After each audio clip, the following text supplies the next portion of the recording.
Welcome to Entertainment Drive-Thru. Today's special is Trevor, Eric, Jacob, and Dan from O-Town. Quiet on the set. Ladies and gentlemen, welcome to Hello and welcome to Entertainment Drive-Thru. I'm Dan, and with me is our guest host for the day, Steve from Arson Strike. And today we have an awesome band with us. It is the band O-Town. You guys may know them from their songs Liquid Dreams, All or Nothing, but they've got some killer new songs after a long hiatus called Skydive and Chasing After You, but we're going to hear all about those. Let's welcome, joining us via Skype, are the guys from O-Town. Yeah. What up, man? Yo. How's it going? Cannot complain. I'm sick. Yeah, we here now. Welcome. Well, first of all, tell us about how this band got started, and how did you guys decide to be O-Town as opposed to something else? This is Trevor. We got started on making the band. It was a TV show. Yeah. The first reality TV show on network television. They went around the country and auditioned a bunch of guys from everywhere to put them in a new band, and they shipped us. The whole auditions all took place after we auditioned in our respective cities. They shipped us to Orlando, and the nickname for Orlando was O-Town, which is where Lou Pearlman put together like Backstreet Boys, NSYNC. So the nickname was O-Town, and when they were filming the TV show, they didn't have a name for it, so they just kept calling us the O-Town Project. Nice. So then when it came time to pick a name, it just kind of was like, I guess we're O-Town. So there we go. I guess that would be a little better than F-Town. Yeah. That would definitely push the envelope. That would be the Billy Joel boy band, I believe. Right, exactly. Yeah. And you guys actually ended up taking a 10-year hiatus. What was the reasoning behind that?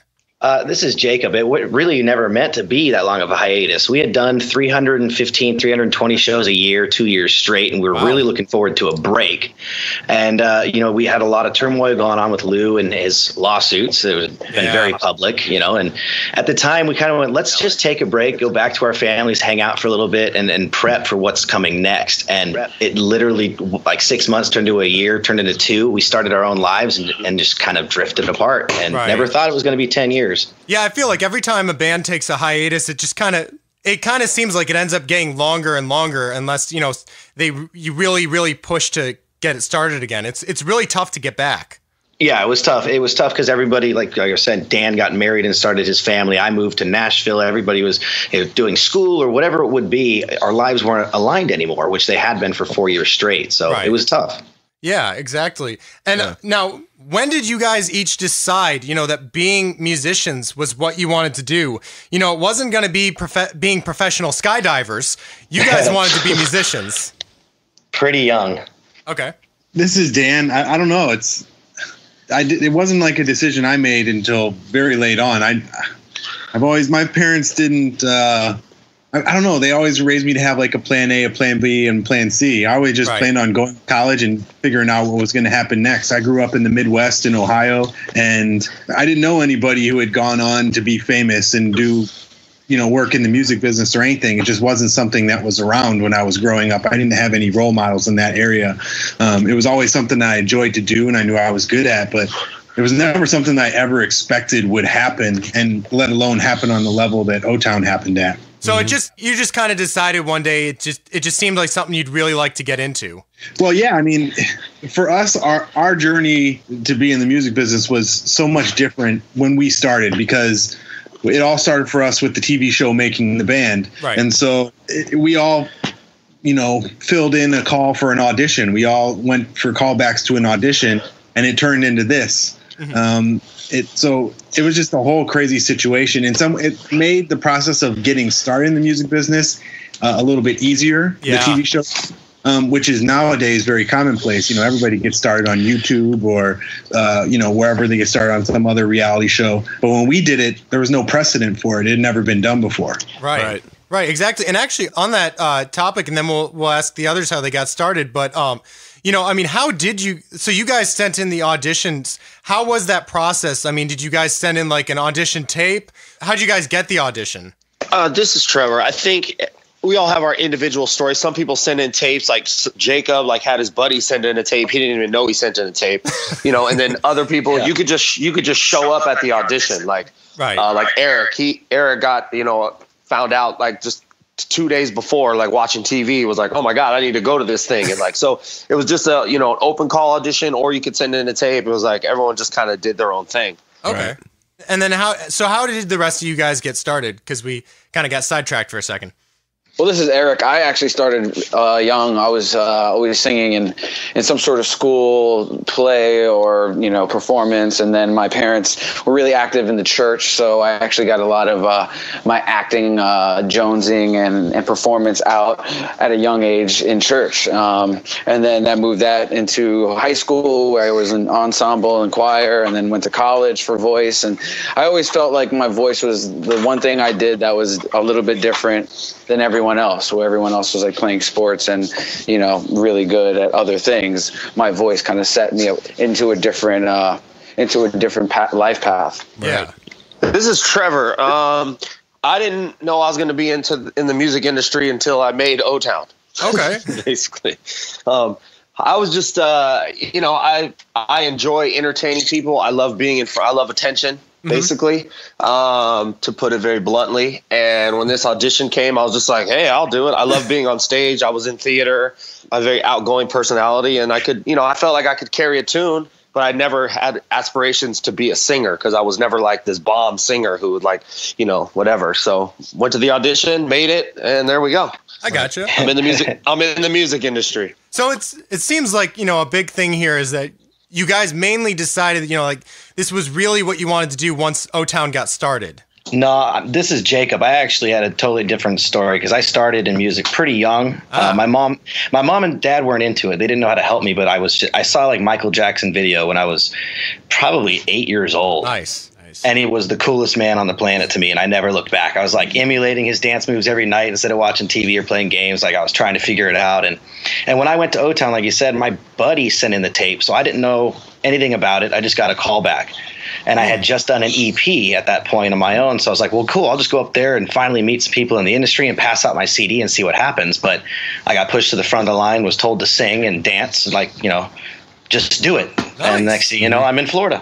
Right. I have to say though, you know, I could just imagine, you know, when you were a kid, just, you know, like all your friends, you know, trying to hang out with you, and you're like, hold on, I'm doing my Jackson moves. Yeah, I've had to do the moonwalk since I've been in elementary school. Nice. Everybody's like, he can do it, you can do it. So it has been in one of those like party tricks. Right. Sweet. And it's always one of those things when people tell you if someone can do it, that you can do it, you're always going to end up trying to figure out how to do it. Oh yeah. Yeah. We're all pretty competitive. Right. Well, this is a pretty competitive business. So in all your experiences that you guys have experienced, what has worked and what hasn't worked as well? I think this is Eric. I think the sincerity behind this project, I think is probably what was different than I think maybe like the first album, where that was pretty much compiled and comprised in a very short period of time. This album basically taken 10 years to make, you know, right. And so it's an accumulation of all of those skills and knowledge and feelings and relationships and all that stuff that's happened, all shoved into like this album, which this is what makes the album special. It makes Lines and Circles just a different take than all the other records that we've put out. Yeah. Right. And I mean, it's very common in the like the pop world that, you know, a lot of bands or artists have other people write their music for them. Do you guys participate in the writing as well, or do you have writers that help you out? This is Jacob. Yeah, in the past, we had written songs on our records, but, you know, we realized that when you're dumping, like Clive Davis is dumping millions of dollars into a recording, he wants a Diane Warren song, not a Jacob or Eric song. And, yeah. And we learned through that. We learned our place. We learned from working with people how to write better. But this project, we wrote 70% of it ourselves. Nice. Brought in a couple of friends. Got to work with Jackson Boys on one of the songs. So it was definitely, we have a fingerprint on everything. And the 3 songs we didn't write, as we were getting 80 songs, 100 songs a week to go through, there was 3 out of all of them that we're like, this is a beautiful song. We want to sing it. Yeah. Right. Well, I love how that's always how it is. It's like, I feel like people write like, you know, 1 million songs and then 1 or 2 of them will be spectacular. And then the rest will be like, well, you know, maybe some other time. It's like playing the lottery. Yeah. Hits are special things. Yeah. And it's also, you never know which direction you really want to go in, you know, until the songs are written. Yo, that was a big thing as we started this album. We're like, what do we sound like now? Because individually, we all sound so different. So as a collaboration, what does O-Town sound like 2014? And our first few records were like acoustic guitar, real folky. Then it started becoming more dance music. And as we started writing it, it came into its own. It's a sound that we haven't done before. All right, well, we're going to take a quick break to listen to a clip from Chasing After You by O-Town. But we will be right back. Keep chasing, I keep chasing, I keep chasing you. Keep me loving, you keep me loving, you keep me loving. All that you do, all that you do. So I'm chasing after you. Come on. I get by your headlights and your sway. Remind me to thank your mama for what she passed away. And when I guess you make me wait. So we just got done talking about your guys' songs, "Chasing After You" and "Skydive." Could you tell us a little bit about like what the songs are about? Chasing After You, this is Jape again. Chasing After You, I had a writing session with Philip LaRue, who wrote a #1 for country radio, Whiskey in My Water, this year. And a new up-and-coming producer here in San Diego, Mark Suhonen, who we ended up working together on half the album, all of us at O-Town and these guys, and recorded in San Diego. So we had a writing session, and it was just special. About 45 minutes later, we had this song that just was so different and so fun. We kind of were looking at each other like, is this something special? Or is this just us? Right. And then we came in and these guys, Eric and Trevor, wrote a rap that, you know, brought in Liquid Dreams of 2014. And all in all, it just became something really fun and special. Yeah. I love, by the way, Steve and I were talking about this the other night. Was it intentional for Liquid Dreams to be that dirty? Or did it just end up being dirty? Absolutely. Because I remember listening to that song when it first came out, not really understanding the concept of what it was. And then I listened to it, just recently, and I was thinking, okay, so they're listing off all these, different qualities of this girl, and then she's the star of their Liquid Dreams. Yeah. That is not for kids. No, I think it's just Trevor. I think looking back now and thinking about like Clive and like thinking about how he's picking what the song is going to be, and it's like, okay, these guys can't come out with some cheesy thing, like, not that it wasn't cheesy, but we can't come out with the the Backstreet Boys or NSYNC, This I Promise You, like whatever. We had to make a staple. He was like, this song's gonna say something, and it was like, okay, all right. And we came up with our little prefabricated answer to answer why it wasn't that. Like, we were pretty smart, but it was awesome. Liquid Dreams did what it did. Really young. It was cool. I think what's funny now is a lot of the girls are, they're 26, 23. They come up and they're like, I'm really kind of disappointed in my parents for letting me listen to that song. I can't believe people bought it. I can't believe people bought into what we were saying the real explanation was. I mean, looking back now, it's like everybody knew, but we must be good salesmen because we sold it to everybody that it was something completely different. And it wasn't until 10 years later that they figured out what it really was about. Yeah. Well, if you look back, you just look at the titles on that album. You go Liquid Dreams, Every 6 seconds. Sexiest woman alive. Well, we were together. Hey, we were in our early 20s. There wasn't much else on the mind. Yeah, that's true. Well, there's still nothing else on my mind. Yeah, that's something you just don't grow out of. Got the thirst. right. The thirst. It's kind of like also how when it's that time, like when the audience is kind of younger or something like that, it goes over their heads a lot. It's just it's a catchy tune. It has nice chorus and everything. People just want to sing along to it. They don't really look into the lyrics entirely too much at times. Right, exactly. I think that's the funniest thing about music. If you think about it, is if you really put a great beat, a great melody, really catchy tune, then kids they don't care what the lyrics are. They're not even gonna think about it. You could be saying the dirtiest, like most awful lyrics, and it'll just go straight over their head, and they'll go, "This is an amazing song." Yeah, melody is key. Oh, All about the melody. Yeah, melody. No pun intended. Right. Dude, I met an old buddy recently that still works for Clive Davis, has for almost 30 years, and he said that was the very last music video they ever spent over $1 million on. Really? Jeez. Yeah, they said that after that, because TRL was like done. We were the last like, retired video. So they spent 1.3 on that video, and now they're like, even Alicia Keys, we give 50, 60 grand, if that. It's usually 20, 30. Wow. Yeah. That's amazing. It was crazy. It was actually taught at my buddy went to USC's film school, and it was taught at the time because the CG is what cost so much. The whole thing is CG. It's pretty cool. At the early stages of CG too. Yeah, Earlier stages. So, guys, I was wondering, like, as artists and individuals, what has been like your biggest challenge? Like, what have been the biggest challenge you've encountered? This is Eric. I think one of the bigger challenges over the course of our career, or our 15-year career at this point, I think was the hiatus and the transition into the hiatus, and figuring that all out. Right. Because you kind of set up your life to kind of be with these guys and work in this company, so to speak, and then all of a sudden you're not. So that was probably the toughest thing for me anyway. Yeah.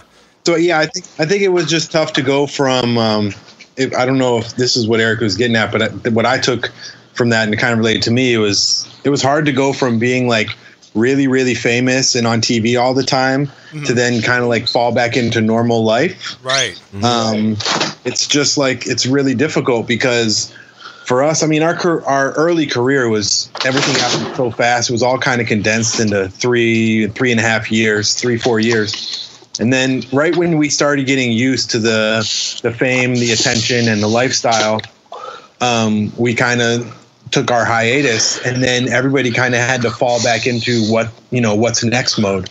Yeah. So it was hard because it was weird. I mean, everybody always knew us as the guys from Motown, and even individually, everybody would ask, "Oh, what's up with the guys? What's up with the guys?" And so it was hard to deal with. It always came up no matter what situation I was in.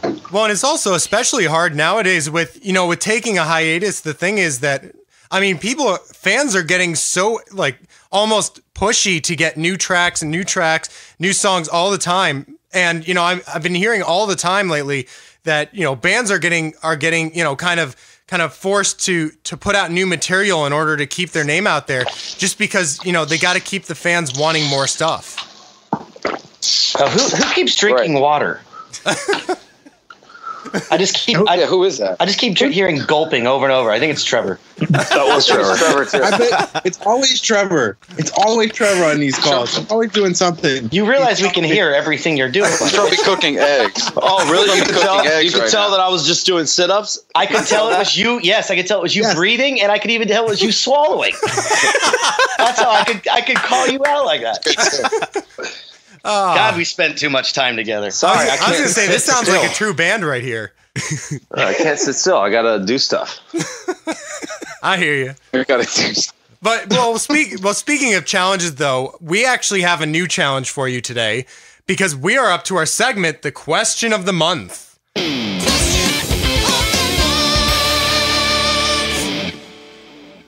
So in this segment, we'll ask our interviewees a new question every month, and they have to think of the funniest answer that they can come up with. To our listeners, write in your questions on our Facebook at facebook.com/entertainmentdrivethru and our Twitter at eDriveThru, and we just might use it as the question of the month. Now, guys, are you ready? All right, let's do this. All right. So, question is, I would do anything for love, but I won't blank. A little meatloaf. There's a little meatloaf. Yep. Okay. That's not really funny. I just heard the most disturbing radio interview of all time recently. Yeah. Oh, man on Howard Stern's show got fingered for his girlfriend. Now that's something I would never do for love. Wow. That's interesting. I'm curious to know how that came up in discussion. But then again, it's Howard Stern, so that makes perfect sense. Yeah. Yeah, the best part is it was Perez Hilton who did it, so it was funny, but it was a little disturbing as well. Right. Well, that definitely is something that'd be awkward. Do anything. This is Eric. I would do anything for love except not play fantasy football. Big fantasy football guy. Chip count. Absolutely. Chip count. 3-1. So we're failing at the funny thing, huh? I think they're good answers. Yeah. I think they're pretty funny. Yeah. They're true. Yeah, but we never tell the truth. No, we always tell the truth. So your answer would be, I would do anything for love, but I won't tell the truth. Yeah, Dan, good one. Way to go, Dan. Sure, we'll go with that one. Why not? Nice. All right, well, let's get back to the interview. But thank you for the fun. That was fantastic. That was awesome. Now, I wanted to ask you guys, though, what has been some of the best advice you guys have gotten? Ooh, I got advice outside the music industry that applied perfectly when I was kind of trying to put something together. This is Jacob, by the way. Okay. Mm-hmm. It's really, we had no control in the beginning. That was really frustrating to just have no say because you just were so passionate about what we did. We understand we were kids. We understand why. But he said something because I started a company and I was trying to do everything myself, totally opposite of what we used to do. And he said, 100% of nothing is nothing. Right. Mm-hmm. And that was great advice because it was like, if you're going to, you might have to give away 60%, but what you're making out of that 40 is more than you're making when you own 100. It's so good to get team members around you that are smarter and better than you are at things you're not, and really putting good people around you. Mm-hmm. Oh, absolutely. And that's a good point. You really have to get people together that are going to help you put in that effort, or it's just not going to go anywhere. Right. Finding the right people. Exactly. Really what took us a long time to get back together, too. So it's so many offers on the table, but we never found a team because we were so skeptical of what happened in the past. Right. You could see the money coming in, but when somebody says, sue me for it, it's not coming in. So we were very, very picky with who we worked with, and we feel very strongly about our team right now. Right. Yeah, exactly. And is that the same advice that you guys would give to someone maybe just getting started in music? I think that would have to be. You're as good as your team. So yeah. I would say another good piece of advice I'd give to somebody would just be, you have a lot more control over your future than you think you do, or the powers that be will tell you. Mm-hmm. Right. Lots of times in our early career, if we had stood up and taken a stand, we probably would have gotten our way a little bit more often, but we got caught up in pleasing people and just, almost brainwashed to believe that the powers that be would just kick us out to the curb in a second if we ever said no to them. But, the artist holds a lot of power in the music industry. So I would just say stick to your guns a little bit more. Right. Exactly. And one of the big issues that a lot of musicians have today is how do I get, since forever, is how do I get recognized? How do I get my name out there? But since you guys already had your name out there, what are you guys doing to keep your name out there and keep being recognized or get back into being recognized? Well, this is Eric. I was just going to say, during most of the hiatus, we really weren't putting our name out there. Mm-hmm. It was not on the forefront of everybody's mind. And I can speak for me personally. I was happy to not have my name out there at all. I was happy to kind of move on with a completely different life that had nothing to do with the music business. Mm-hmm. So for most of the hiatus, we weren't. So there was a little challenge for us to just get back into it. And we decided to get back together. We all need to get a little bit more active on social media. We all needed to start reconnecting with the fans and just kind of start building up some hype for, the possibility of us getting back together and releasing new music. Right. Yeah, this is Eric. I think I heard Ed Sheeran say it a couple of weeks ago. The best way to stay relevant is to be performing live. And just keep yourself on tour, keep yourself road. And so obviously we're setting up for these new American dates that we have coming up in November and December, where we're hitting a bunch of territories in the U.S., which we haven't had a chance to do. And hopefully that'll be, the jump start to really just rekindling our connections to the fans in our live show, because that's something we really love to do. Right. Yeah. And in terms of when you guys are performing now, do you focus more on the new material that you have or the old material? This is right now. It's the new. Yeah, true. Right. Yeah. We're mostly trying to do most of the new stuff. We're trying to get them to hear like what we've been up to lately. We do the hits, we do all Liquid Dreams, All or Nothing, all the singles that we had back in the day. But we're really trying to get them to really start liking all this new stuff because we really love it. I mean, we really, really enjoy doing the new stuff and getting it out there for people. So it's a lot of that. And do you guys do a lot of like self-promotion on social media and all of that yourself, or do you have other people doing that for you? Up to this point, This is Eric. I think Eric's got a delay. I know. I was just going to say that at this point, as in our comeback, what we've really enjoyed is we've gotten to do every single thing. Nice. Because this is our project, this is essentially, it started out as an indie project for us, just something we wanted to do to see where it could take us. So Jacob handles all of our management. I handle all of our design. Trevor handles most of the live show. Eric handles a lot of the songwriting and video production. So we're trying to take the reins, and and same with social media. We have a chance this time around to be portrayed exactly how we want to be portrayed, not who somebody else is telling us to be. So we're trying to put ourselves out there the best we can because social media wasn't around when we did this the first time. So it's a whole avenue to advertise. And this is also, making the band was the first kind of social media platform where people could see day to day what we were doing. Right. And they're used to seeing that from us. So we're going to take it upon ourselves as a fun project just to put out like snippets, making the band style of 10-minute videos. So they could still see us in that same avenue. But all through social media, just so you can follow us on YouTube and our Instagrams and things. And we put out special stuff for the fans. And I think that's one of the beauties of social media today for the artists is that, because I mean, one of the things that fans have been lacking, for the longest time is that connection between them and their, the artists that they love. And it's really great now that the artists are getting that chance to really connect with their fans and talk to them, personally, as opposed to having someone else do all that for them. Mm-hmm.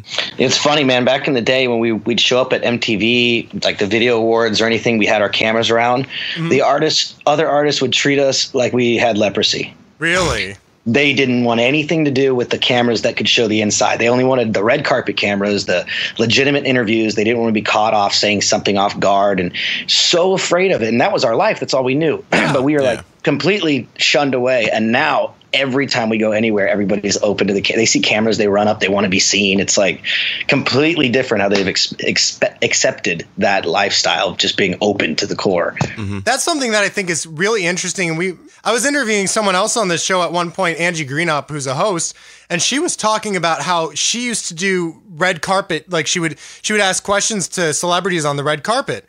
And I was making a point that I thought it would be funny if, every once in a while they would just ask someone, who's huge, just a silly question as opposed to a serious, promotional question, just because, I mean, I thought this industry was about having fun as much as, the business side. But of course, obviously, there's a lot of business in it. But she was saying that that's one of the worst things you can do in that situation because most of them don't want to be asked anything other than promotional questions. And it really makes you wonder if those situations, people really they're just focused on being there as opposed to talking to people. Yeah. Definitely image. It's funny to see how people stand a certain way and show their good side. And it's crazy as we had none of that. We woke up, our hair was destroyed. We're wearing thrift store shirts. You're watching us take showers. So we just never had that side of us where we thought too much of ourselves in that way. Right. Mm-hmm. Right. And I mean, I think that's a good quality to have because, it shows you're more true, I mean, and the fans, as fans, we want to see people that, are genuine. Like what we see, we want that to be what the person is. And I mean, I just personally feel like when I see someone having more fun with it or, being more relaxed about it, it tends to make me feel better about that because it makes me feel they're more real than the others. Absolutely. And you can't even let what's going on in your personal life because everybody's got their own things going on. But when you walk into an interview, you can't bring that in because everybody walks away just knowing that from you. Yeah. So in your experiences, could you guys tell us a little bit about some books or some websites, some resources that inspired you that you feel that other people should know about in this business? Yeah, I mean, I follow a lot of, this is Eric, I follow a lot of like little blog sites, but I mean, I think just staying informed in general is keeping a wide scope, a wide range of curiosity is just a healthy thing. So try to keep yourself connected as much as possible. I don't really have any specific ones. Right. I mean, I guess the one that came to mind for me would be, as specifically as musicians, you really want to stay informed and on your ASCAP and BMI websites. Right. They have tons of resources for songwriters in particular, and performers in general. They have a lot of good stuff. But I think it's also, for me, these days like I said, I handle a lot of the design for the group, so it's all about visual inspiration. So and that's what it's all about for artists, is trying to stay inspired whatever way they can. Yeah. Some artists get inspired through, looking at graphic design blogs, and other ones are inspired by looking at porn sites. I don't know, but like whatever keeps you inspired, follow those. Right. Hey Dan, I'm sorry. Did you cut out on my end? Did you mention Pinterest? I did not mention Pinterest, but I'm there all all Yeah, because Pinterest definitely. I know when me and Dan are together on the road, we're constantly on Pinterest. Okay. Just kind of sharing images and different ideas. So actually, that's one that I totally evaded me. But yeah, Pinterest to me right now has been an awfully huge, big inspiration. To be truthful. Yeah. Well, and they're also always on porn sites when they're on the road too. Getting their own liquid dream, huh? Yeah. I was going to say, though, the thing about Pinterest, though, and also Instagram that I'm seeing is, really huge right now is the fact that, the fans get to see those pictures on the road. They get to see the journey, the experience, and it's almost like they get to be a part of it. When we used to tour, we'd get home after like a 40-day stint, and your parents like, how was it? You're just kind of like, I don't even know where to start. Right. It was okay. But now we go like London. We flew out to London. We have our first show back. By the time we got back to the hotel, my mom and brother and sister and everybody had already watched it. They already could stream it from YouTube, and they're like, you guys did great. The background looks great. I'm like, this is great. Now I don't have to waste any time telling you how it went. Nice. So do you guys take a lot of pictures though on the road? Do you do video and all that stuff? Oh yeah. Yeah, we actually have a section we try. For These Are the Days, where we take the cameras straight from the fans in the front row as far as we can reach. We tell them to put on their cameras. We walk down, we grab them, we take pictures with them the whole time, and nice. Make it fun. And then we tell them to post that hashtag These Are the Days or TATD, and every night we repost and make it really interactive. Yeah, I've noticed people are doing that now. It's becoming kind of a big thing, which is really nice to see because, the other thing is, like I've noticed at shows, fans will take their pictures and about 1 out of every 1,000 of them will be good. But then I see these, like the artists will come down and they'll take the camera and take pictures, close up and everything. And it really, it makes it a much better experience. It makes the fans love it. It makes the artists love it. It really makes for the whole thing better for everyone. Yeah, it's fun. And we go straight after the show, straight to our social media sites and look at what the fans are posting. We don't get to take those pictures, so it's fun. Right. Mm-hmm. And you mentioned about, like web streaming and that stuff. Do you guys do that a lot at your shows? Is stream it online so people at home can watch it too? We haven't done any streaming for the shows yet, but as our shows get bigger, we're definitely trying to add in things that we can, video screens and things that we can tie in social media and maybe some of the stuff that we're filming live so people can see it in the audience as well. Right. So for the shows now versus the shows that you've been doing, like what you did in the past, what are you doing differently than you did before? Hey, we make our fans cocktails during the show because we get thirsty and we feel like sharing. That's definitely new. Nice. Nice. That's pretty new, yeah. There was none of that the first time around. I can just imagine that a fan in the front row, everyone just realizes they're about to pass out, and then one of you guys goes, "Hold on, guys, I got this." Just pull out a shaker, start making them a drink. Here you go. Oh, that's how it is. Actually, Trevor brings out a liquor cart. I take IDs. We make about 10 to 15 drinks, and of course, some for ourselves. Right. While Dan's singing all our show. What is it? I showed her. Yeah. And we make cocktails and walk down and enjoy it with them. It's fun. Nice. It's weird because when we the first time around, the fans that were at our shows were all, 10 to 15 years old. So obviously that wasn't even, and we were a lot younger, and now a lot of these same fans are coming back, and now they're 25, they're in mid-20s, and so yeah, they want to drink. Yeah, Yeah. I think that's actually one of the advantages, actually, to either staying going this long or taking that hiatus is actually now that you get to experience, you get to have experiences with the fans differently than you did before. Mm-hmm. Completely, 100%. Yeah, it's an awesome thing. I know, like, even after the shows, like when we were over in Germany and stuff, we'd be down in like the hotel lobby, and the fans are there and they're just like, "Hey, can I buy you a drink? Can we have a drink together?" And it's like, and you're talking to them more on a more grown up level. Back in the day, it was like, "Oh my God, you guys were so good! You guys were so good!" And they like can barely contain themselves. Glitter and crying and glitter. And now they're just like, "Hey, I thought this song was really good. Like, what happened? With this part? And like, you guys, it'd be really awesome if you guys did something like this." They like have like real kind of like insight, things that like can really like help us now. It's like it's totally different. It's awesome. See, that's the thing though that I find so funny about concerts now, and I've talked about this before on here, but I find the dancing like at shows has evolved so much in a funny way. I've noticed that like it used to be, like back like in like the 20s, like full on dancing everywhere. Then it got to people sitting, then it got to people, jumping up and down. People just, like beating the crap out of each other. And then it got to, like people taking pictures. That's their dancing. And now it just seems like every once in a while you go to a show and you see just like a whole line of people just standing there with like their arms folded, just analyzing the band going, "Yeah, I heard that mistake. I saw that was wrong." But at the same time though, that is kind of helpful for the artist because it, like you said, it's a way of finding out what you did wrong. It's a way of learning from your mistakes. Mm-hmm. Definitely. Yep. And absolutely. Another thing that's great with creative criticism always helps. Yeah, and with social media as well, it's like we can literally go online now and like we have film. It's like we're a sports team. We can go on like and watch the film from the show and be like, "Oh, we messed that up. Like, hey, we need to work on that part. We need to work on this part." We have that right at our fingertips right the second we get off the stage. So it's great. It's great. Right. Yeah. And actually, because you brought up social media, that's another thing that, a lot of people get so upset, by these, what are they called? Trolls? Yeah. People, or as I like to call just being a dick, people will go on and they'll just say the meanest things, and I mean, obviously that's not going to stop. People are always going to make, rude comments no matter how big or small you are. But at the same time though, I've heard a lot of celebrities and big musicians saying this, and it's a really good point.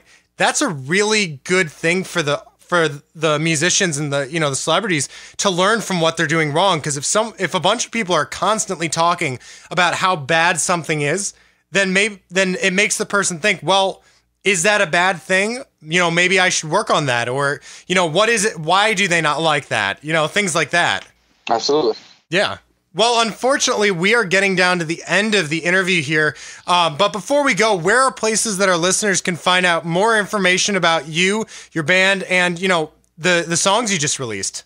It's O-Town Official on Instagram, Twitter, and Facebook, and otownofficial.com is our website, and it's on iTunes. The album's called Lines and Circles. And you can also find the list of shows, upcoming shows, and tour on our website and at Ticketmaster as well. Awesome. Nice. Well, thank you so much, guys, for being on the show. It's really been an absolute pleasure talking to you. Yeah. Thanks for coming on. Thanks for having us, man. Pleasure's ours. Thank you. Absolutely. Thanks, kick ass. And for more information on O-Town and the podcast, go to entertainmentdrivethru.com and subscribe on iTunes. Like and follow us on our Facebook at facebook.com/entertainmentdrivethru and our Twitter and Instagram at eDriveThru. Hey, this is Eric. I'm Dan. This is Jacob. And I'm Trevor, and we're O-Town, and you are listening to Entertainment Drive-Thru.